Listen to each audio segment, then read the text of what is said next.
soul-free.com and book your first session today. Hey, check out our brand new sponsor, Dynamic Solutions 2. That's the number 2. They offer a life-changing, dynamic financial solution. The finest in fast, professional, affordable credit repair. Is your credit in bad shape? Do you need a new car? Ready to buy a new house? You want to rent an apartment? Are you going to apply for a job? Any one of these activities, they're going to ask for a credit report and then check out your credit score. Let Dynamic Solutions 2 erase your negative credit remarks. They have affordable monthly prices. They accept Visa, MasterCard, PayPal options available. You go to www.dynamicsolutions, that's the number 2.com, or call 424-888-2820. 424-888-2820. Now, if you enter promo code ED or you mention Ed Opperman, you get a 10% discount. How's that? You get a free consultation, all negative items removed, get back in positive credit position. Dynamic Solutions 2, life-changing dynamic financial solutions. 424-888-2820. Tell them Ed Opperman sent you. You get a 10% discount. Hey, you, podcast listener. This is your last chance. After this, there is no turning back. Take the blue pill. You wake up in your bed and go back to listening to mundane podcasts that won't challenge your religious beliefs and your so-called truths about reality, the universe, and consciousness. Take the red pill. Subscribe to the Event Horizon podcast, hosted by Mark Anthony Peterson, and he will show you how deep the rabbit hole goes. Event Horizon takes a walk into the paranormal with a splash of conspiracy. It's the podcast that would be born if David Icke and the X-Files had a baby. Subscribe to the Event Horizon podcast by Mark Anthony Peterson on Spreaker, iTunes, Spotify, iHeartRadio, CastBox, Stitcher, or any of your other favorite podcast platforms. Remember, all we are offering is the truth, nothing more. Have you ever heard of Castile Soap? Pure Soap Flake Company handcrafts fine soap bars, laundry powder, and concentrated soap flakes using organic vegetable oils from their northern Minnesota facility. Bathe your body and wash your clothes with Pure Soap products that are free of fragrance, GMOs, palm oil, sodium lauryl sulfate, and synthetic additives. Safe for drains and waterways, and work great in high-efficiency washers and top and front-loading machines. They have a little promotion going on. Contact them to order some soap. Mention the Opperman Report. You're going to get a free gift. Order today at puresoapflakes.com or give them a call, 218-568-2525, 218-568-2525.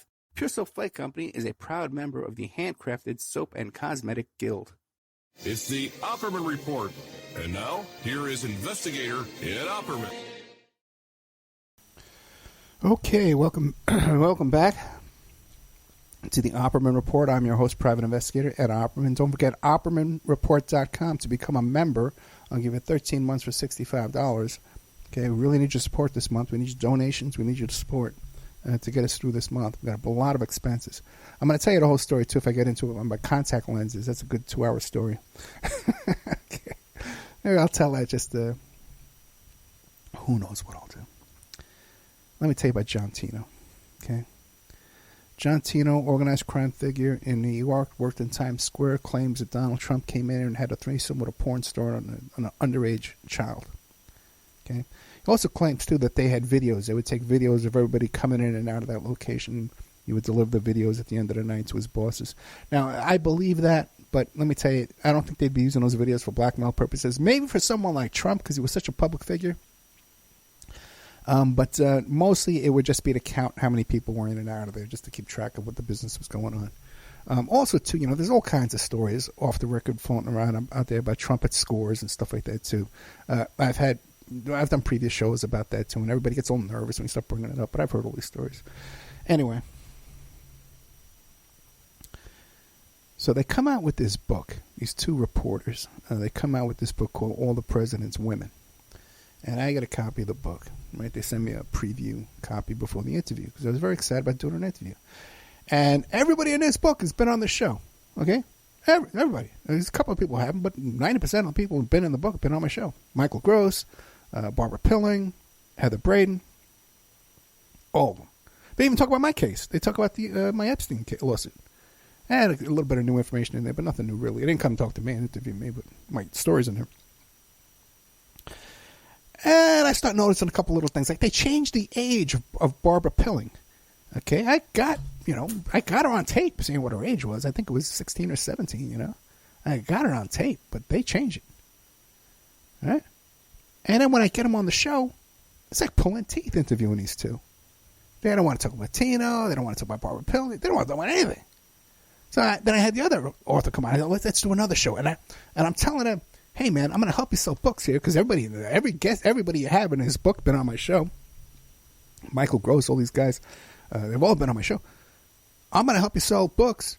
Get me John Tino. I want to do an interview with John Tino. Oh, hey, Dad, no, this is a great idea. We're going to get you John Tino. Right? Months go by. Okay.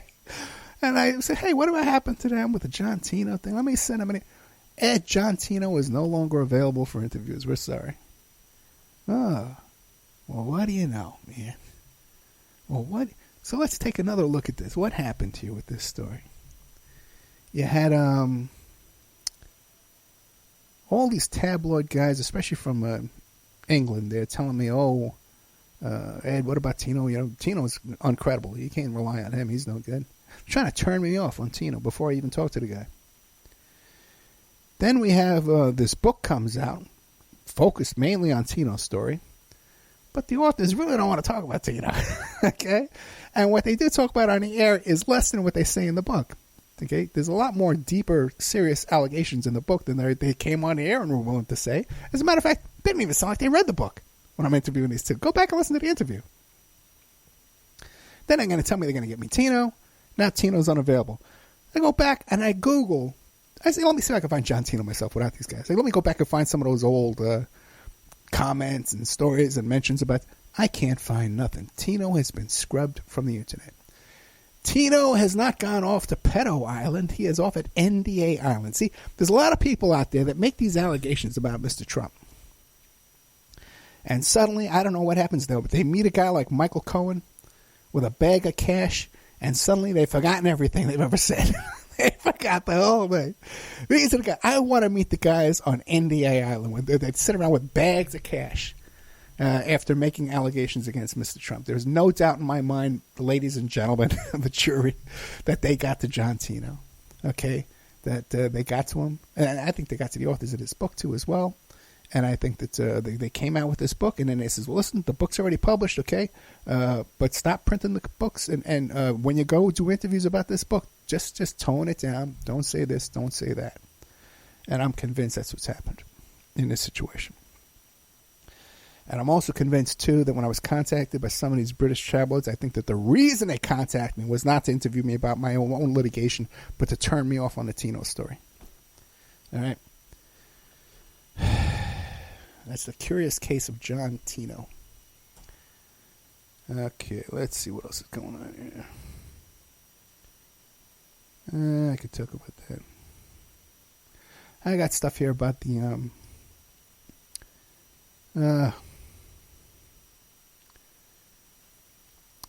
Pissgate tapes. I could talk about that. Let me see how much time there's. I want to talk about Pissgate tapes. Not really. All right, I can talk about the Pissgate tapes or my contact lens story. Let me tell you about my contact lenses, because it's something that has me more upset. Now, a lot of people, I was talking about this the other day, right? And I was posting online. I says, oh, my God, now I got to get these contact lenses. What happened was I went to bed one night, and I fell asleep with my contact lenses in my eyes, and one of them fell out, and it's lost forever. I searched the whole room with a little flashlight, did a methodical search of the whole bed and the sheets, and everything's gone. It's gone. Now, normally you'd say, well, I just ordered some new contact lenses, right? The thing is, the ones I had on my eyes are over 10 years old. If you go back and listen to a previous show, I tell you about my contact lens story. What happened was, I wear these hard contact lenses. I got a keratocoma and astigmatism in my eyes, so I can't wear glasses. I got to wear hard contact lenses because the hard contact lenses push the keratocoma and astigmatism back in so that the damage to the eye does not increase. Okay, as a matter of fact, when I went to an eye doctor recently, she says, hey man, your eyes have not changed that much in the past 10 years. It's a good thing you've been wearing those hard contact lenses. So 2008 or 2011, around that time, I go in because I needed a new pair of contacts. And what do you call it? The guy gives me this pair of contacts. I talk about this in a story when I did on the air, an after show called Magical Thinking Miracle Lenses. So you can go Google that, Spreaker, Opperman Magical Thinking Miracle Lenses, and it'll come up. It's a very interesting story. I tell the whole story. It's a long story. And he gave me this prescription for these contacts. We fit them in my eyes, and they were wrong. I couldn't see. It was like double vision. It was like when you go to the movie theater and see those 3D glasses, and you see all fuzzy and double and stuff like that. So they didn't work, man, But I kept going back to him, and he said, well, I don't understand why it doesn't work, man. This is it looks good, it fits, but you can't see. Huh? We couldn't figure it out. So he actually sent me to the warehouse where they manufacture the lenses, and these guys, we sat there all day long trying them out, trying them in. Finally, we got them just right, and then they had to order them, and they came to me in about 10 days later. But they never asked for the old ones back. So I kept them in a drawer. Now, I'm wearing the new ones, right? They're fine. They're great. I'm happy with them. And I had to, one time, I had to start doing some manual labor jobs, and I had to shovel this gravel and shovel this rock to make some cash quickly. And when I was doing that, the dust and the gravel and the dirt all got in the contact lenses, got them all scratched up and filthy. And it was so painful to put them in my eyes. It was brutal to wear these contact lenses. And I would try and rinse them off and stuff like that. And I have to put that thing back in my eye. It was so painful. So I couldn't afford another pair. It's like $500. Back then, it was like $300 for each lens. Now it's down a little bit. And I was in church one night, and I just prayed. I said, God, I got to heal my eyes. You got to do something, man. Heal me with these contact lenses. And I decided, you know what? Let me take these out and soak them. I'll soak them in some extra stuff. Maybe loosen up a little bit. And I found an old contact lens case, and there were those other lenses, and they were in there. They were all bright and shiny and brand new, and I put them in, and they were perfect. I had a miracle that my eyes grew into that other prescription. Okay? A prescription that wasn't good when I put away those lenses, now were good, and I consider that to be a miracle. Because I did pray for a miracle that night. Now, fast forward now, I lose my lens, and I got a lens in there right now. It's one of those old lenses, man. It doesn't fit right. It's painful. I can't see right out of it. Okay, so now I got to go and try and get new lenses. And I call up my insurance thing, and I give me this whole story. Go to Pearl Vision. It's the only place you can go. Okay, go to Pearl Vision. They give me a whole song and dance. They put in the wrong code for the insurance. They screw it all up. Now, they send me over. I get the examination in one place, but then I need to get this topographical map taken of my eye. And they said, well, you got to go over to the other Pearl Vision all the way north at Nellis and Charleston. It's 40 minutes away. You got to go there for it. So I got to get all this done because I'm moving. I'm leaving. I'm driving cross country. I know it takes a long time to order these lenses.